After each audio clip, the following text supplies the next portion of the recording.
Vous venez de créer vos premières collections dans Zotero. Bravo!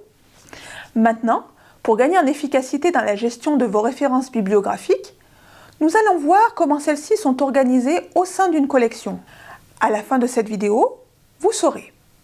Premièrement, comment sont organisées vos références bibliographiques au sein d'une collection. Deuxièmement, comment associer le PDF d'un document à sa référence. Lorsque vous cliquez sur une collection,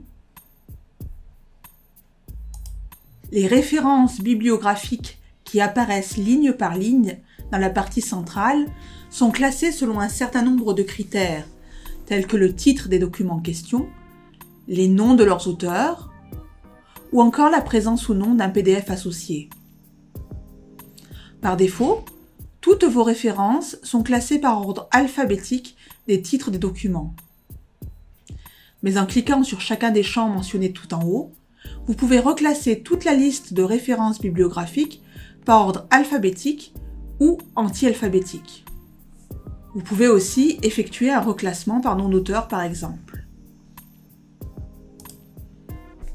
Afin de faciliter leur repérage, Zotero propose pour chaque type de document une petite icône qui lui est propre et qui est affichée en début de la référence bibliographique dans l'espace central de la bibliothèque. Le petit symbole en forme de livre que vous voyez ici correspond toujours à un document de type livre, qu'il soit imprimé ou numérique d'ailleurs. Ce petit livre ouvert désigne un chapitre de livre. La petite fiche que vous voyez là, c'est un article de revue. Et le petit chapeau de nouveau diplômé, c'est une thèse. Chaque type de document dans Zotero est donc associé à une icône qui lui est propre et qui permet de l'identifier rapidement. Vous vous rappelez que je vous avais dit que Zotero était un outil de gestion de références bibliographiques et donc normalement pas un outil de gestion des fichiers. C'est vrai.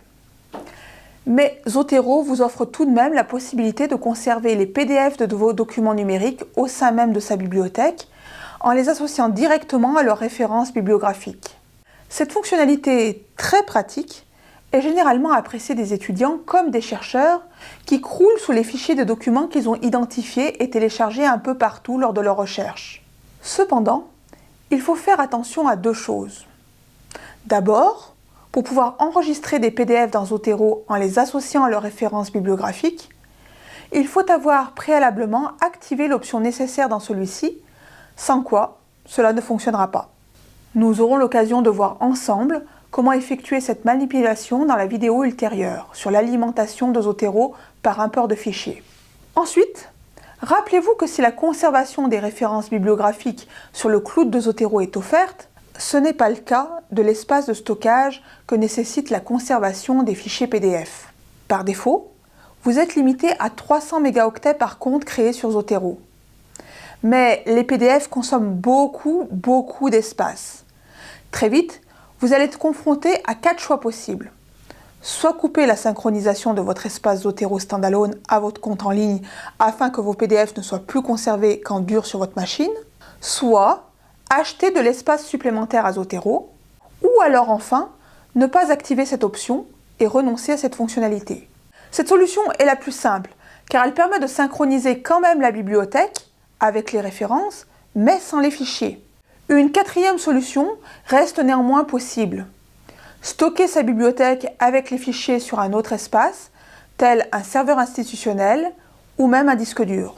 Si vous faites le choix d'archiver les PDF des documents sous leurs références dans Zotero, la manipulation à effectuer est assez simple. Sélectionnez une référence au sein d'une de vos collections ou de votre bibliothèque générale. Puis, cliquez sur l'onglet présentant le petit fichier associé au signe plus. Là, cliquez sur « Joindre un fichier ». Allez chercher le document désiré sur votre appareil. La référence bibliographique présente maintenant sur son côté gauche un petit ascenseur. Si vous cliquez dessus, vous voyez apparaître les documents qui lui sont associés. Nous vous conseillons de renommer le PDF en question au nom de la référence. Pour cela, faites un clic droit sur PDF, puis cliquez sur Renommer le fichier à partir des métadonnées du parent. Le fichier PDF est à présent renommé. Cela facilitera son identification plus tard. Pour supprimer le document en question, cliquez sur le PDF, puis faites un clic droit et sélectionnez « Mettre le document à la poubelle ». Cliquez sur OK. Voilà, vous savez tout, enfin presque tout, sur les manières d'organiser des références bibliographiques au sein d'une collection.